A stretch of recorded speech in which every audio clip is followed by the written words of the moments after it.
Nice. Oh shit. They still come for you. They still come for you. So I just wrapped up my first 4 hours with Destiny 2's Season of Opulence update, and I wanted to talk specifically about my time with the Menagerie. The Menagerie is Destiny's brand new 6-player activity. It has you returning to the Leviathan raid, once again doing some dirty deeds for good old Callus. Yes, the drunken uncle of Destiny is back, and he's got some rewards for you in the form of a pretty cool, like, maze-like, slightly randomly generated activity that actually has some raid elements into it. I'm really impressed with the Menagerie. I got to do 2 runs today. My first run was like, what the hell is going on? The second run was a little bit more of like, okay, kind of get what's happening here. And so I wanted to share some of my first impressions with you guys. Obviously, this doesn't speak for what it's going to be like to run the Menagerie, you know, a dozen or 20 times or however many times I might end up running it to get rewards. But I wanted to talk about the sort of mechanical design of the activity, its aesthetic, and why I'm enjoying it as much as I am, at least initially.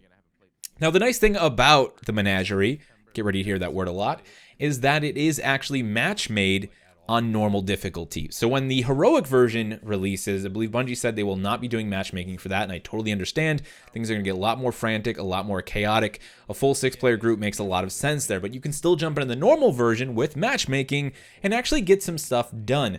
One of the primary mechanics of the Menagerie is to push the player through multiple phases as they go up to the final phase, the boss phase.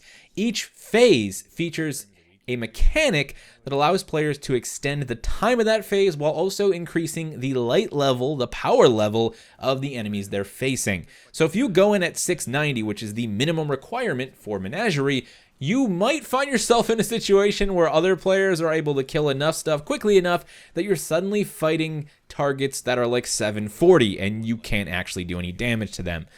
That's okay, because eventually time's going to run out, it's going to end, and you're going to move on to the next phase. This isn't really about clearing things without dying. In fact, you can die and respawn just as many times as you need to. It's about completing a number of things in a certain amount of time, and extending that time to get access to higher level enemies that probably lead to higher level rewards. I will admit, I do not fully understand how the Menagerie works when it comes to the player completing longer runs of each of those individual instances, but that's at least how power scaling works within activities.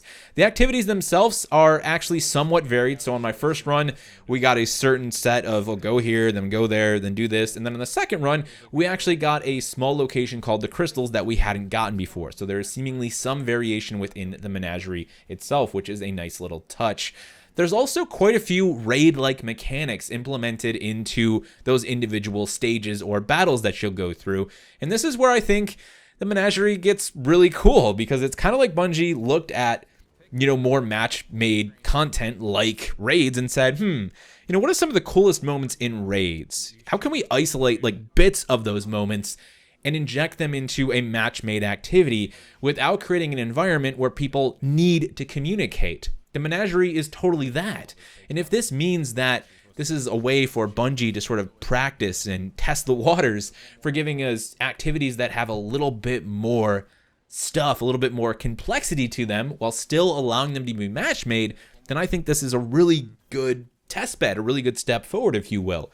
For example, at one point you're going to have to deal with a bunch of knights. These knights have shields on them. So in order to destroy those shields, you need to pick up the relic sword, hack their shields off, and then tear down their armor, all while being attacked by a bunch of other hive nasties. It's a really fun moment, and again, it isolates some of the things you've done in Destiny raids before. It doesn't necessarily require you to have the, crazy think tank, sit down, figure it all out that you have to have in a lot of raids, but it's that final moment where everybody's already figured everything out, and now you know what you have to do to be cool, to be the heroes, to become legend, and to save the day. There's really no way to fail in problem solving the problems that Menagerie presents to you, because everybody can just kind of kill stuff, and as long as people are figuring out how to kill things, you're progressing forward as a team, and that's how Menagerie works. No matter what mechanics you might stumble into, as long as everybody's kind of trying to find a way to do damage to something, it just works. And that's cool. That's really clever design on Bungie's part, and I'm really impressed with what they've done here. And it's a lot of fun. I mean, at the end of the day, I had a really good time. And After our second run, it was just a matter of like, oh, we've been playing for 4 hours nonstop. Let's go get some food. We decided to hop off. Otherwise, we could have just kept going. And after I'm done recording this commentary, we're going to hop back on and we're going to go some more. I particularly enjoyed the boss fight here. It's, again, not hyper complex, but it does enough to keep the player moving, to constantly have the player asking themselves, what can I be shooting right now to, again, help my team progress forward? Okay, harpies. That's going to help us get buffs so we can take down the shields. Oh, watch out for those snipers. It's just like the best bits of some of my favorite things about Destiny's more strategic gameplay kind of just, popped into this one little crazy replayable mode. It just works. I mean, plain and simple, it just works. And you know what I love the most about it? That Leviathan Callous aesthetic. I love being in the Leviathan. It's super run down, this chunk that we're in. We see like old, beautiful theaters with red carpets, but the hive have kind of infected everything. There's some really creepy, dark phases that you get where you're basically in the black being assaulted by the hive. And it reminds me a lot of, was it the Darkblade Spite Strike from like Taken King, where you're just fighting a Taken sort of Hive Knight in pitch black. So a lot of cool moments like that. It really does feel like Bungie coming together, what is not like a huge content release and actually doing something pretty cool. Now let me kind of like just wrap up this entire conversation by saying this. I play a lot of Destiny, but I'm not the type of person who like just plays Destiny. So, maybe your mileage will vary. Maybe you just played so much Destiny at this point that nothing impresses you anymore. But as someone who plays pretty much through all of the new content, gets pretty close to light level cap and then says, okay, I'll wait for new content. I like this.